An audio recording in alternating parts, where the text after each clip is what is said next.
తీసుకుంటా. మేడా సాంబశివరావు గారు నమస్తే. సాంబశివరావు గారు అసలు వైసీపీలో ఏం జరుగుతోంది? డాక్టర్ బాబు గారికి మా సోదరు గారికి అందరికి రాబోయే సంక్రాంతి శుభాకాంక్షలు. ఓకే, న్యూ ఇయర్ శుభాకాంక్షలు చెప్తే మీరు సంక్రాంతి శుభాకాంక్షలు చెప్పారు. Very happy, very happy, very happy.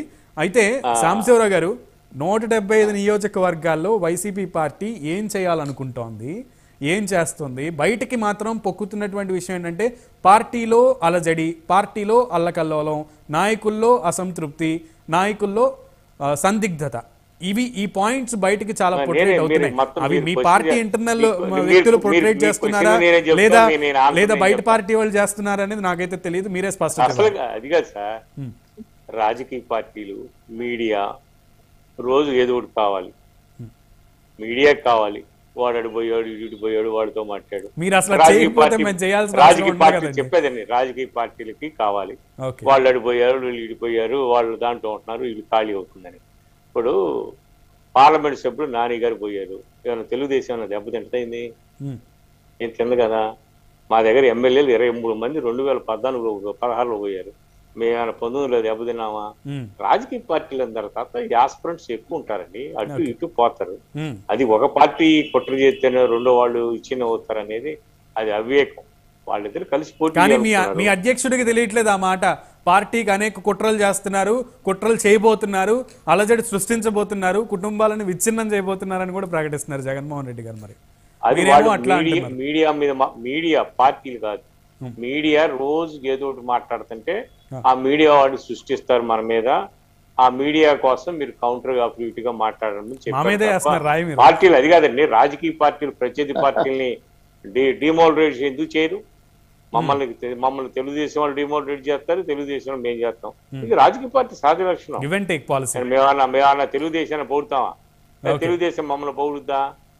ఎక్కడ సార్, అది సహజం కాదు. కోఆర్డినేషన్ అంటే ఇప్పుడు వాళ్ళంటే ఉమ్మడిగా పోటీ చేస్తున్నారు, వాళ్ళు చాలా క్లియర్ గా ఉన్నాం అంటున్నారు, ఎప్పటి నుంచో ముందు నుంచి ఉన్నారు కాబట్టి. కానీ మీరు లిస్టులు విడుదల చేస్తున్నారు, లిస్టులు విడుదల చేసిన తర్వాత కొంతమంది అసంతృప్తులు ఉంటున్నారు, కొంతమంది బాహాటంగా పార్టీ కార్యాలయానికి తాడేపల్లికి వచ్చి మరి అక్కడ సెల్యూట్ చేసి దండం పెట్టి వెనక్కి తిరిగి వచ్చేస్తున్నారు.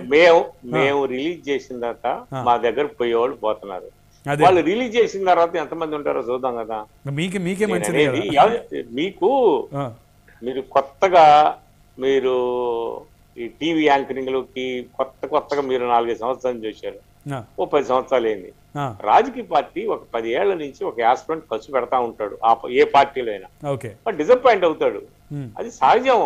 పార్టీని ఒక 2 యాస్పిరెంట్ లో ఒక టికెట్ అంటే నేను 10 ఏళ్ల నుంచి వస్తే మాత్రం నేను పాలిటీషియన్ సంపాదించినంత సంపాదించలేకపోయానండి. నేను సంపద లేదా ప్రజా సంక్షేమం పాలిటీషియన్స్ సంపాదిస్తారని ఎవరు చెప్పారు? పోనీ సేవ చేయలేదులేండి, పోనీ మీరు చేసే అంత ప్రత్యేకమైన విలాసవంతమైన సేవ పాలిటీషియన్ సంపాదించి ఎందుకు టికెట్లు రాట్లా? అక్కడ సంపాదించి ఇక్కడికి వచ్చి పెడుతున్నారు, మళ్ళీ ఓడిపోయినాడు వెళ్ళిపోతున్నారు. ప్రజలకు కూడా క్లారిటీ వస్తుందిలేండి, ఎవరు సంపాదిస్తున్నారో, ఎందుకు సంపాదిస్తున్నారు, ఎవరు సేవ చేస్తున్నారు అనేది ప్రజలకు కూడా అవగాహన ఉంది. పాలిటీషియన్స్ సేవ చేస్తున్నారా లేదా మీడియా సేవ చేస్తుందా, మీడియా వాళ్ళు సంపాదిస్తున్నారా, పాలిటీషియన్స్ సంపాదిస్తున్నారా? మిమ్మల్ని సంపాదిస్తున్నారా అని అంటలేదండి. లేదండి, just I'm telling you Sambasivarao garu, that is the thing. Okay, coming to Babu garu. ఇప్పుడు మేము ఇప్పుడు 38 మందిని చేర్పులు మార్పులు చేసాం, మళ్ళీ రేపు ఎల్లుండిలో 30 మంది చేస్తాం. టికెట్ రానాళ్ళు అసమ్మతి మాట్లాడటం సహజం, వాళ్ళు బయటకు వెళ్ళటం సహజం, కొంతమంది లాయల్టీగా ఉండటం సహజం. మాది అయిపోద్ది, రేపటితోనో ఎల్లుండితోనో మా కార్యక్రమం మాది అయిపోద్ది. చాలా క్లియర్ గా ఉన్నారు. మీకు క్లియర్, దట్స్ క్లియర్. దాంట్లో ఆలోచన ఉన్నది. మేము 2014లో 42 మంది 2019కి టికెట్ ఇవ్వలేదండి. మేము 14లో పోటీ చేసినట్లయితే 42 మందికి టికెట్ ఇవ్వలేము. 47 మందికి మేము చేర్పులు మార్పులు చేసాం, 2019లో గెలిచాం. ఈ చేర్పులు మార్పులు అనేది ప్రతి పార్టీకి సహజం. దాని మూలాన 2 యాస్పిరెంట్స్ ఒకటి పోతాడని పార్టీ అధ్యక్షుడికి తెలియదా? తెలుసు. అంటే నేను అనేది ఏంటంటే, చెప్పండి, సిట్టింగ్ ఎమ్మెల్యేలని లేదంటే రాష్ట్రంలో బాగా పేరు సంపాదించిన లేదంటే బాగా ప్రజల్లో నానినటువంటి పేర్లు ఉన్నటువంటి వ్యక్తుల్ని, మంత్రులుగా పనిచేసినటువంటి వాళ్ళని, సీనియర్ నాయకుల్ని స్థానచలనం కల్పించడం దేనికి సంకేతం అంటారు?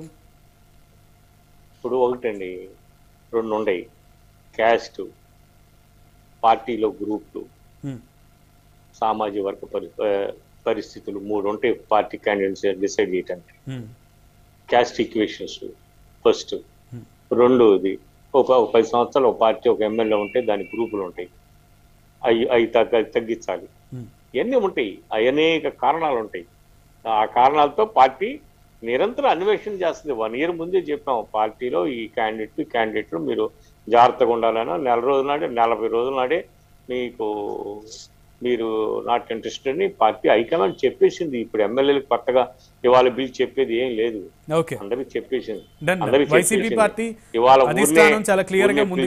ఈ మార్పులు చేర్పులు చేస్తున్నాను సెండ్ ఆఫ్ చెప్పడం తప్ప 4 రోజుల నాడు చెప్పేసి. సాంబశివరావు గారికి చిన్న ప్రశ్న, సబ్మిషన్ అంతే. సాంబశివరావు అన్న 80 మందిని మారుస్తారా తీసేస్తారా నాకు డౌట్ ఉంది. మారుస్తారా తీసేస్తారా?